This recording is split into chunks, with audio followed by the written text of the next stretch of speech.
After so many years, hounded by hatred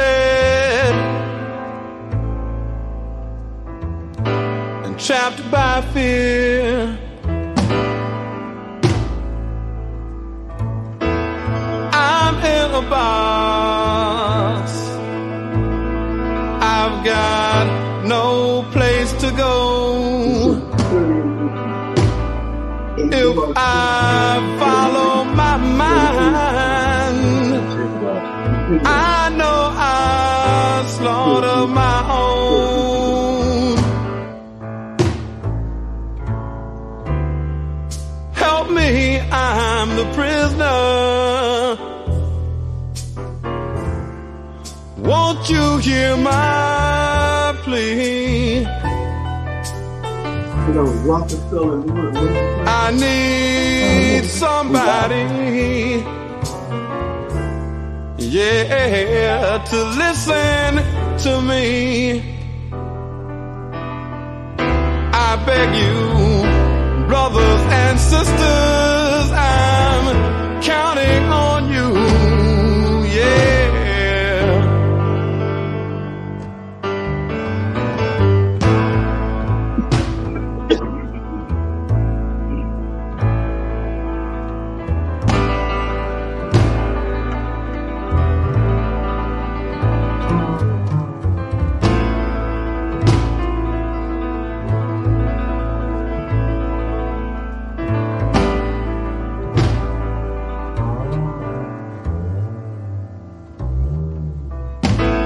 Black babies in the womb,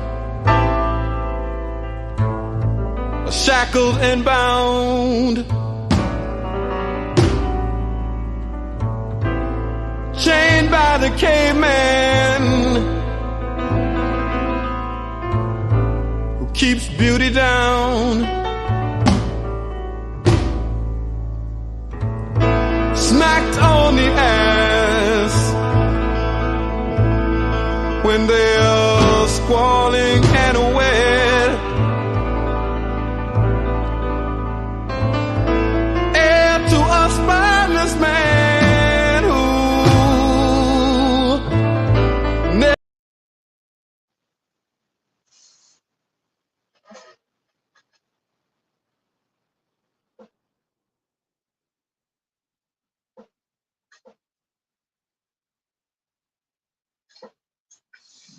Peace and love, family. Welcome to the N.E.P.P.C podcast. I'm Brother Frank, and I'm with former political prisoner. Abdul Haq Lamb.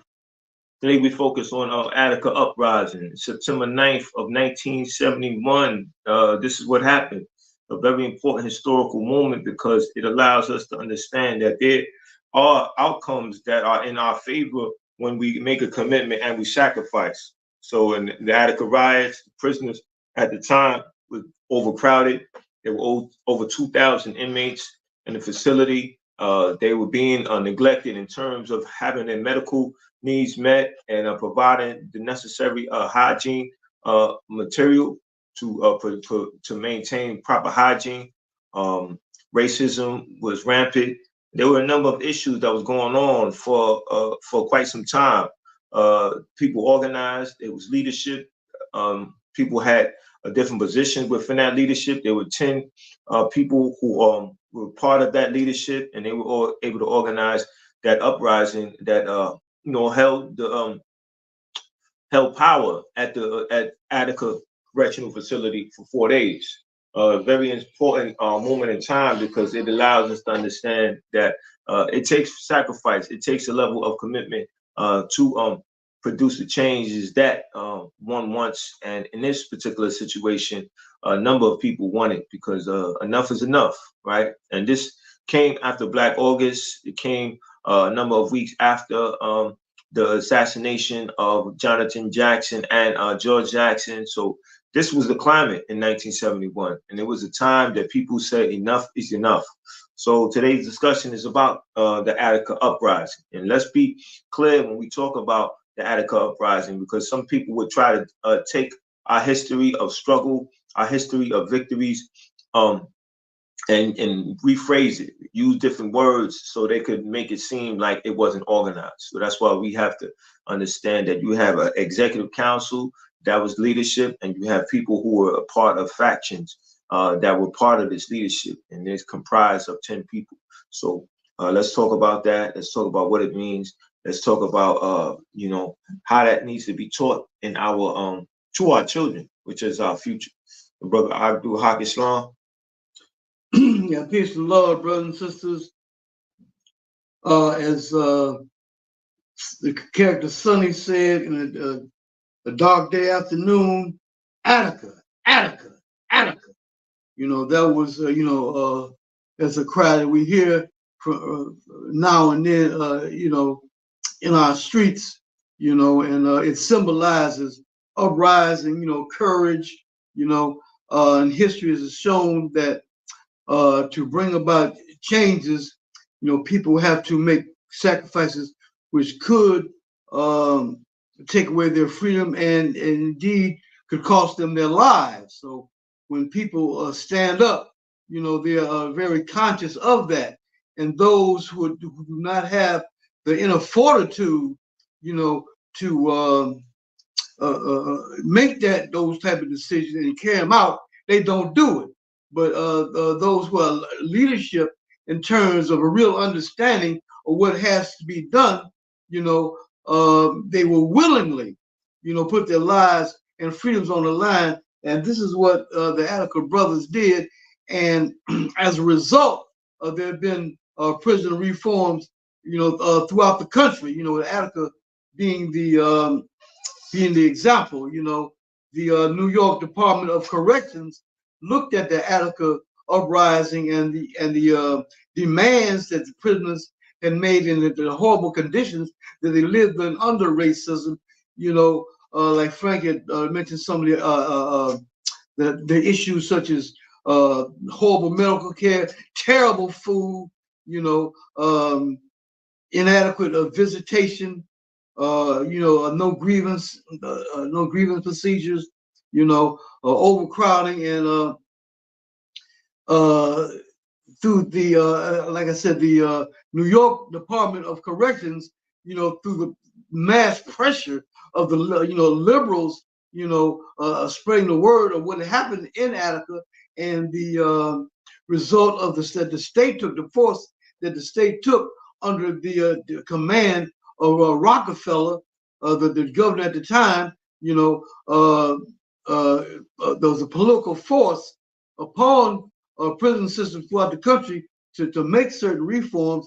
And so even though prison systems are horrible anywhere you go, there would be much, much more so, if it wasn't for the sacrifice and the martyrdom. We talk about, we had a series where we talk about the martyrdom and that people made, the sacrifices people made. And one thing the martyrs do, realizing they're putting their lives on the line. Indeed, some people do lose their lives, and because of those sacrifices, we benefit. Not that reform equals revolution, but some of the most horrible aspects of the racist system, they're not enabled, when there's a mass consciousness, and there's much activism, among issues. So Attica, lives on in our culture, in our memory, and it is a pushing and driving force. Whenever we talk about liberation and our human rights, remember those Attica brothers, who stood up. Remember the viciousness of the state. We remember the viciousness of the prison system before the uprising. They were treated like dogs. You understand? Horrible conditions. And so they stood up, and like I said before, this initiated prison reforms not only in New York correctional facilities, but in prisons across country. Not that it's paradise in prison anywhere. It's rough anywhere, but it would have been much, much worse, if it wasn't for the Attica uprising. So, we encourage our brothers and sisters, those who have the type of character that engages in political work, those who are willing, you understand, to put forth the sacrifice of their time, and who realize the possible consequences, to be brave, to work, hard work for the love of the masses of our people, and remember our martyrs, and always keep the culture in your heart, the theme of your heart of Black Power, and right on and stand up. Absolutely, straight and to the point, very clear and very detailed. It's very important that our people understand, especially our youth, right? Because our youth are preparing to lead us, and they're going to lead us based on what we give them in terms of ideas to lead us. And one of the things that we have to realize is that sacrifice and commitment, they are at the forefront when it comes to making real change. Change is beneficial to the common people. And as our children go to school and they're learning mathematics, they're learning social studies, they're learning a number of different topics that are beneficial to them as people, as adults, as future leaders. We have to make sure that they understand that sacrifice and commitment is needed for real change to take place. That the very school and the very times that they allowed to go to school and the duration of time that they are allowed to spend on being educated came through commitment and sacrifice. People standing up, organizing, and realizing that they want free education for their children. They want that to be something seriously taken up.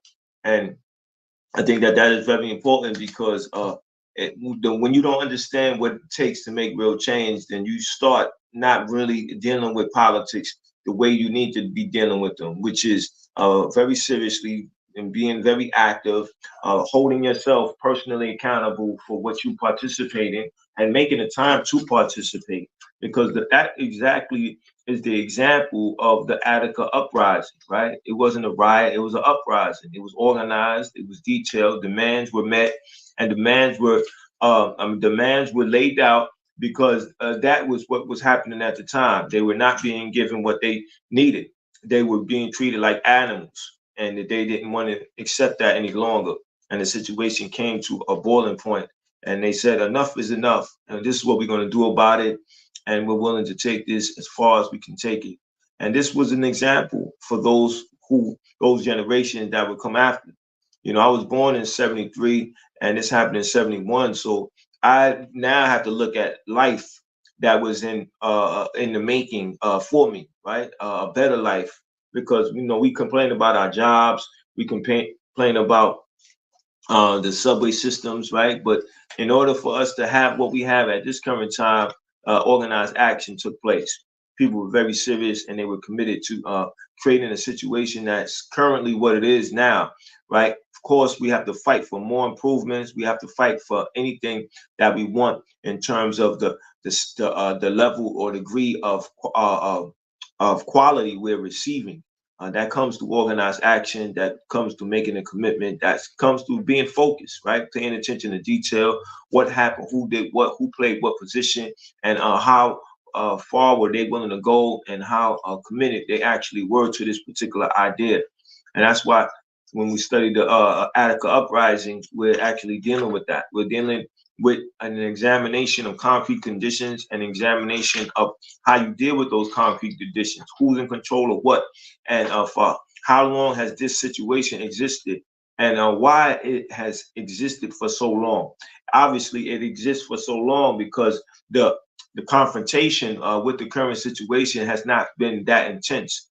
And Attica uprising lets us know the intensity was that intense, where after the Attica uprising happened and a number of people died, change was made place. Yes, You had change, and then you had some things that were taken back after that change was implemented. But then that lets you know that you have to go back to the drawing board. You have to let those who are in power know that you're willing to stand up for yourself, that you're willing to fight back. You know, there's a number of tactics that people commit. You got people who commit to hunger strikes, you know, and that is a form of discipline. That is a form of resistance, right? Because think about the concept, your state property. In your state property, deciding that you're not going to eat state food or state supplied food. And you could decide that you're going to organize a general strike or strike period where you're at.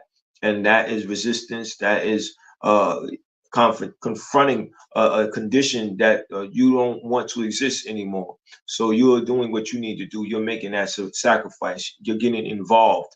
You're not on the sideline being a consultant, just giving your ideas or giving your critique of particular tactics and strategies that are being carried out. You're saying that I see myself having a role in this operation, and I'm going to do that as far as I can do.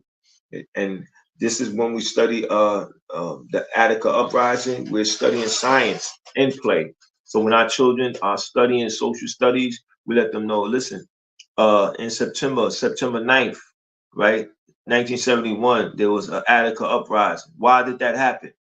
And how is that different than the fight that is taking place for better housing, the fight that is taking place for better health care, the fight that is taking place against police terrorists, right? You're still looking at a situation and asking yourself, what am I going to do? And what are people willing to do?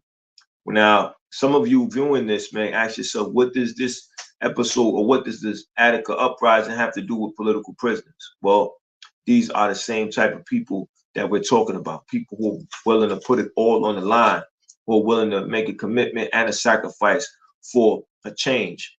And that's what people like Joy Powell does, or has done. You know, that's what people like Kamal Siddiqui has done. That's what people like Mumia Abu Jamal has done.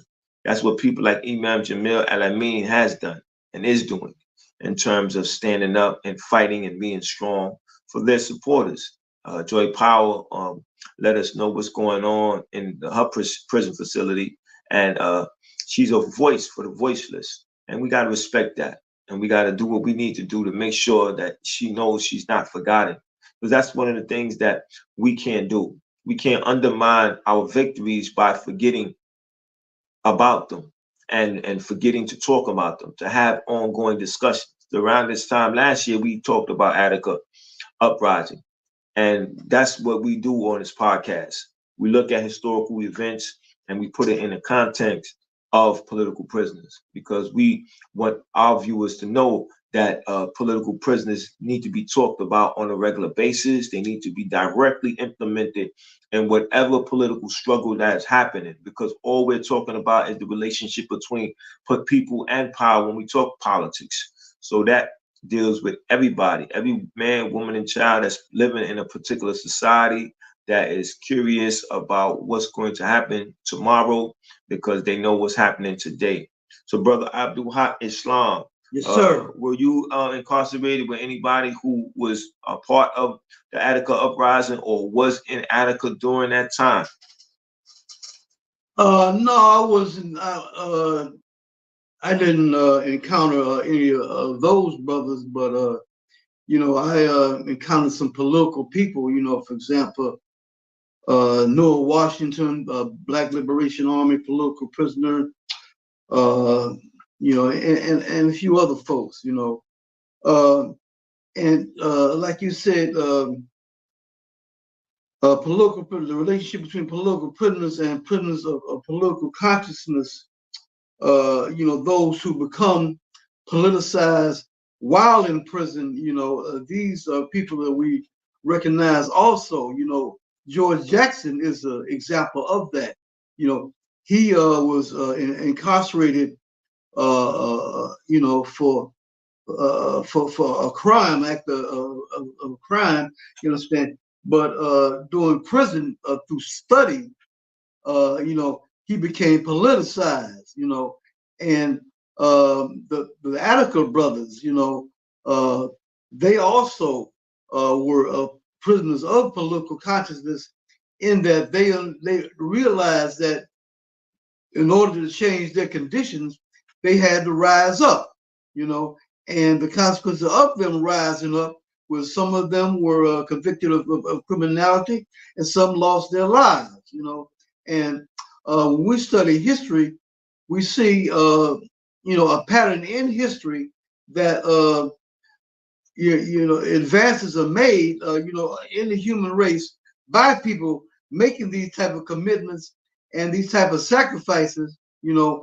And right now, there is a move by the far right, you understand, to deny our youth the ability to study history, to gain those historical lessons, to understand the true nature of a beast, you understand, who has treated us like subhumans, you understand, cruel and unusual punishment, you know, the type of education that will move the people to make political action, political sacrifices, you know, and to move us forward in terms of the fight for our human rights, you know. So Attica, you know, today we still shout Attica, Attica, Attica.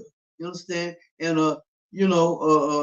there's power in them words, there's power in that history, you know, and we keep it going. We keep it going strong, you know, and we will continue to fight, you understand, fight with all our might against this beast, you understand, this mass murdering beast, this cruel, inhuman beast. We're going to continue to fight and teach our youth, you understand, and to inspire more of our youth to become revolutionaries, become revolutionary activists, revolutionary scholars, you know, examples for the people, you understand, beautiful examples, you understand, for people to follow, you know, and gain the lessons from, you know, people who will not take the maltreatment and the mistreatment, you understand, and the dirty deal, you understand, that the system wants to get up. We're gonna make our own deal, you understand, and we're gonna do that with some black power. Absolutely. So that's exactly what happened with the Attica uprising. The inmates, you know, I know it was majority of inmates that were black. This was an expression of black power, right? Black power is to activate your ability as a person of African descent to advocate your ability to extract power, to gain power, and power is sharpest expressed when it's actually done in terms of the acquisition of what you need to acquire that's been deprived of you. And in the Attica uprising, these brothers were deciding that this is what we need. We need to be treated as human beings. We do not accept mistreatment. Mistreatment is not going to be viewed as something as normal, as I'm a prisoner, I'm a ward of the state, I'm a property of the state. Therefore, you know, I don't have no rights that the state needs to be recognized, and I need to just submit to any inappropriate activities or actions that is being given out by the state. That I have the ability to organize, and I'm going to do that, and I'm going to make sure that those around me, that they're conscious of what we can do, and let's do it together. Let's be organized, and let's get what we need to have done. You know, and there was a class action suit that was won on in favor of those who survived the Attica uprising. Yeah. You know, and I think that we need to look at that as well, right? You know, they made their statement. You know, there was a class action suit, therefore there was an acknowledgement of wrong being done, right? And whether the state actually admitted wrong being done or not, you know, when you make monetary compensation to somebody or some people, there obviously was improper or some type of wrong being done that was identified. So we have to look at those victories on two different levels, right? Because we have to look at it, okay, the ability to make change, and then the ability to get those who are oppressing us to be viewed by the outside world, including the international stage, as doing wrong. And doing that we get others to understand that, you know, the system that we live in is not right. It's not correct. That we need to do our part in correcting it. Because as I've said before, and I will continue to say, we are taxpayers, right? We go to work weekly and we pay our taxes, and our taxes are used for a number of things, including prison. So we are contributing financially to the prison industrial complex system. And our contributions, we need to recognize as being something that we have a say-so on, right? We need to organize on a local level in terms of these local elected politicians, and let them know that, you know, we want our voice to be heard, and we want attention being given to this particular area of what we are contributing to financially. And so when we talk about these prisons, we talk about this current fight as well for the advancement of the people, and we're looking at what's happening with them, with organizers organizing to have Rikers Island shut down because of the number of murders and deaths that have been taking place. We have to look at that as people being fed up, people reaching their boiling point and making a clear decision on what they're going to do in terms of change. They're making a commitment. They putting it all on the line. They're studying history, and they're studying our victories. They're studying our tactics and our strategies, and they're putting it into play in 2024. So the Attica uprising has a lot to do with us having inspiration. We feel inspired because people like us have done something about what was happening, and people like us made actual change. So we respect them, right, by taking action. We respect them by actually getting involved in organized action. Because to say that you respect somebody and to be inactive in terms of fighting to carry on their ideas is without any real substance. It's void of principle. It's entertainment. You're engaging in conversation that's just gets you excited mentally, but it really doesn't change anything because you're not doing anything. So when we come on this podcast is not entertainment. It's an educational piece, and it's a piece to recruit others to get involved in the work to free U.S. held political prisoners. So we're reaching out to you to contact us.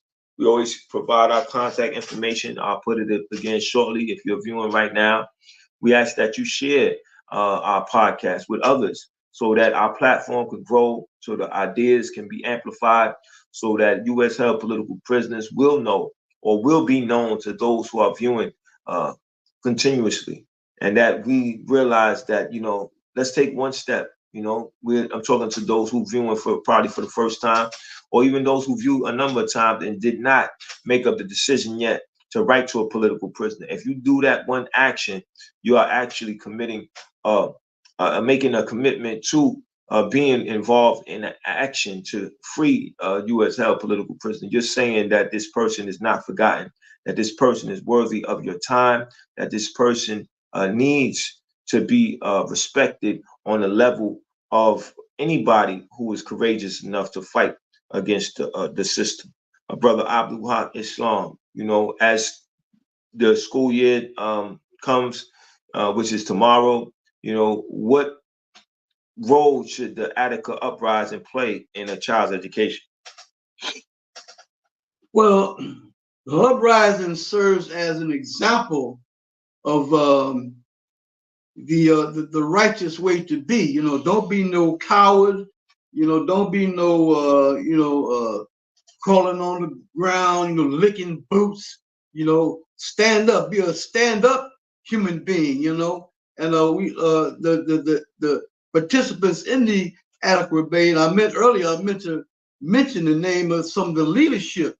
J.D. Barkley, Big Black Smith, you know, Frank's namesake, Frank Big Black Smith, and J.D. Barkley. You know, if you look up J.D. Barkley, you know, you can hear him speaking.